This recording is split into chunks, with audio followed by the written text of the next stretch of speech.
기업을 경영하다 보면 예상치 못한 거래처의 미수금으로 피해를 입게 되는 경우가 많습니다. 거래를 진행하기에 앞서 필요한 사전 채권 관리를 진행했다면 막을 수 있었던 부실 채권이 시기를 놓쳐 악성 채권이 되는 안타까운 상황도 많이 접하게 됩니다. 부실 채권의 발생을 예방하고 채권 회수를 돕는 사전 채권 관리 노하우에 관하여 안내해 드리겠습니다. 첫 번째, 거래 상대방에 대한 철저한 신용조사가 선행되어야 합니다. 거래 전 상대방의 신용상태, 대표자의 개인정보, 주거래 은행, 주거래처, 재산, 담보권에 대하여 정확히 파악해야 합니다. 두 번째, 거래에 관련된 계약서를 작성해야 합니다. 계약서 작성이 쉽지 않을 경우 거래를 증빙할 수 있는 서류를 갖추어야 합니다. 또한 사업자 등록증 등 상대방 회사의 정보를 알 수 있는 서류를 받아야 하며 상대 법인에서 사용인감을 날인하는 경우 법인 사용인감계를 받아야 합니다. 법인 대표자와 실권자가 다른 경우에는 실권자가 연대보증을 서도록 유도해야 합니다. 세 번째, 채권에 대한 담보로 근저당권 등의 물적 담보를 확보하거나 채권 변제 능력이 있는 보증인을 세우게 해야 합니다. 채무자의 부동산 혹은 보증인의 부동산의 근저당권 등의 담보권을 설정해 두는 것이 매우 중요합니다.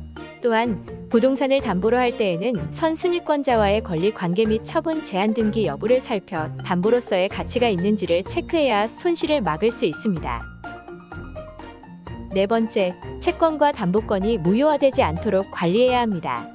계약을 기초로 하여 채권이 발생되는 경우 계약이 불공정하거나 법률에 저촉되거나 상대방이 행위 무능력자인 경우 계약이 무효화되거나 취소되어 채권의 행사가 불가능하게 될 수 있습니다. 대리인과 계약을 체결할 경우 대리인에게 대리권이 있다는 것을 증명할 수 있는 서류, 위임장 등을 필수로 받아야 합니다. 다섯 번째, 채권은 그 채권의 권리를 보호받을 수 있는 소멸시효를 갖습니다. 소멸시효 기간이 넘어갈 경우 채권 회수가 불가능하게 됩니다.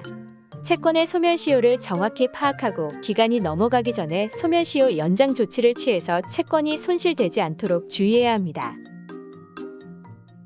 여섯 번째, 채권관리 담당자를 육성하고 채권관리를 아웃소싱하는 것을 고려해야 합니다.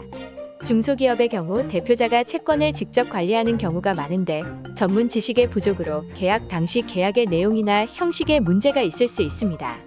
또한 부실 채권이 발생되면 정확한 시기에 정확한 절차를 진행하지 못해 회수 시기를 놓치게 되는 경우도 많습니다. 채권관리 담당자를 육성하여 채권을 관리하는 것이 기업에게 가장 좋은 방법이지만 시간과 비용을 필요로 하게 됩니다. 시간과 비용의 여유가 많지 않은 중소기업의 경우 채권 관리를 아웃소싱하여 영업에 집중할 수 있는 사업 환경을 구축하는 것이 좋습니다. 부실 채권을 예방하는 노하우에 대하여 안내해드렸습니다. 더 알고 싶은 내용이나 궁금한 내용은 댓글로 달아주시거나 더보기에 있는 사이트에 문의를 남겨주시면 친절하게 답변해 드리겠습니다.